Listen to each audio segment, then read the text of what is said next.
ഒരു കാര്യം തീർച്ചയാണ്, നിങ്ങൾ വളരെ ഇൻസ്പിറേഷനോടുകൂടി ഒരു ലക്ഷ്യത്തിന് വേണ്ടി നിങ്ങൾ പരിശ്രമിക്കുവാൻ തുടങ്ങിയാൽ ഈ ലോകം മുഴുവൻ നിങ്ങളോട് കൂടെ ഉണ്ടാവും. ഈ ലോകം നിങ്ങൾക്ക് അനുകൂലമായിട്ട് വരും. നിങ്ങളുടെ ചുറ്റുപാടുകൾ നിങ്ങൾക്ക് അനുകൂലമായിട്ട് വരും. നിങ്ങളുടെ കൂടെ നിൽക്കുവാൻ തയ്യാറാവും. അതോടൊപ്പം ചില പ്രതിസന്ധികളും നിങ്ങളുടെ മുമ്പിലേക്ക് വരാം.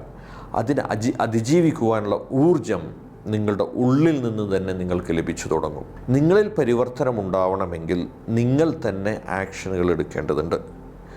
നിങ്ങളിൽ പരിവർത്തനം ഉണ്ടാവണമെങ്കിൽ നിങ്ങൾ തന്നെ പരിശ്രമിക്കേണ്ടതുണ്ട്. പുറമേ നിന്നുള്ള ഒരു വ്യക്തിക്കും നിങ്ങളിൽ പരിവർത്തനം ഉണ്ടാക്കുവാൻ കഴിയില്ല.